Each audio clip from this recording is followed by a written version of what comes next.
You made 3 people laugh at a dinner table last week. Not politely. Actually laugh. Timing, delivery, all of it, effortless. Now fast forward to Thursday. You're standing next to them, and that version of you, gone. Instantly. Not because you forgot how to be funny. Something else happened, something you didn't choose, and it keeps happening every single time. You had something to say, started forming the sentence, then you looked at them, and the sentence rearranged itself into something safer, something forgettable. They responded politely, the conversation moved on, but you didn't. You're still holding the thing you actually wanted to say.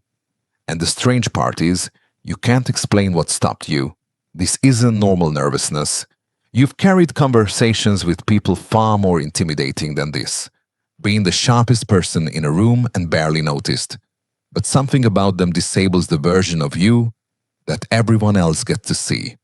The person who matters most, they get the smallest version of you. They don't know that, but you do. It starts with your laugh. It leaves your mouth, and something about it sounds wrong. Not louder, not quieter, monitored. Like part of your brain is grading the sound while it's still happening. Did that sound natural? Did it last too long? Nobody else on earth has ever made you think about your own laugh. But around them, even your involuntary reactions need permission. Then it reaches your words. You catch yourself agreeing with something you don't actually agree with. Not because you're dishonest. Because disagreeing required more of you than you could risk in that moment. A simple question, a safe answer. The kind that reveals absolutely nothing. And you know, as it leaves your mouth, that the real answer would have shown them who you actually are, but the real answer felt expensive, so you gave them the cheap one. But that's not the strangest part. The strangest part is that you're watching all of this happen, fully aware, in real time. A version of you standing behind your own eyes thinking, this is not how I talk, this is not how I sound, this is not me. Still can't stop it. Here's what's actually going on. Your brain has reclassified this person without asking you, not as a threat, as someone whose reaction now matters more than your own comfort. And once anything matters that much, your nervous system stops letting you be spontaneous. Every word gets filtered first, not for what to say, but for how it might land. You're no longer inside the conversation, you're above it. And that's exactly what makes you seem less real. Think about the last time you were effortlessly sharp. No planning, no scanning their face for a reaction. It just happened, because nothing was at stake. Now think about the last time you went silent around them. It wasn't because you had nothing. Your brain demanded perfection. Before releasing the sentence, perfection takes too long, so silence showed up instead. And they probably read that silence as you not having much to say. And this is where the pattern gets dangerous. You go home. The interaction is over. On the drive back, or lying in bed, suddenly you're yourself again. The perfect line arrives. The joke that would have landed. The honest thing you choked on 2 hours ago, fully formed, crystal clear, 20 minutes too late. The replay starts. Not the whole interaction, just the failures.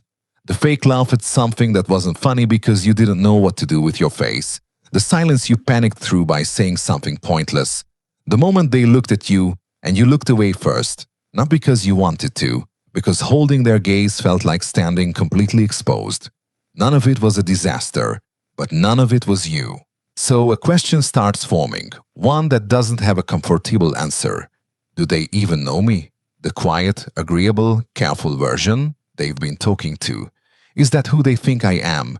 Because that has never been me. Not with my friends, not with strangers, not once, only with them. You want them to see you. That's the ache underneath all of it. But every conversation, your nervous system walks in first and decides the real you is too risky. So it sends a safer version, one that can be rejected because it was never fully real. But it can be truly chosen either, because they are not choosing you. Somewhere underneath you know that. That creates something people rarely talk about. Feeling more alone around someone you care about than when you're actually by yourself. At least alone you're not pretending. But that's still not the real problem. The real problem starts later, quietly. After enough of these interactions, something shifts that's harder to undo.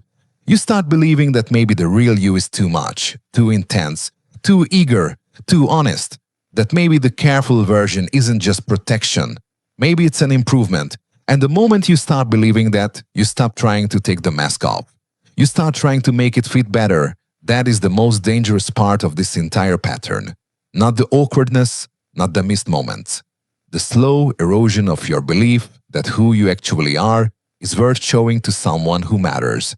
Because every time the performance goes okay, your brain logs it as proof that the performance works. Every time you consider being honest and decide against it, your brain logs honesty as a threat. Over time, you're not just hiding from one person. You're training yourself to disappear. And maybe the hardest truth of all is this: one day they'll move on, or you will, and they'll remember you as the quiet one, the polite one, the one who was nice enough. They'll never know they spent all that time standing next to someone else entirely, someone sharper, funnier, realer, someone who had 100 things to say and swallowed every single one. They'll never meet that person, and they won't even know there was someone to miss. But here's what I want to leave you with, not as advice, just as something that's true. Your brain doesn't do this with people who don't matter. It doesn't flatten you at a grocery store, doesn't make your laugh sound wrong around coworkers. It only does this around people who carry weight in your life. The discomfort, the frustrating silence, the experience of watching yourself go small, that isn't a malfunction. It's your nervous system telling you, in the most inconvenient way possible, that this person means something to you. You didn't go quiet because you had nothing to offer. You went quiet because you had too much to offer, and no way to know if it was safe to. That's not weakness.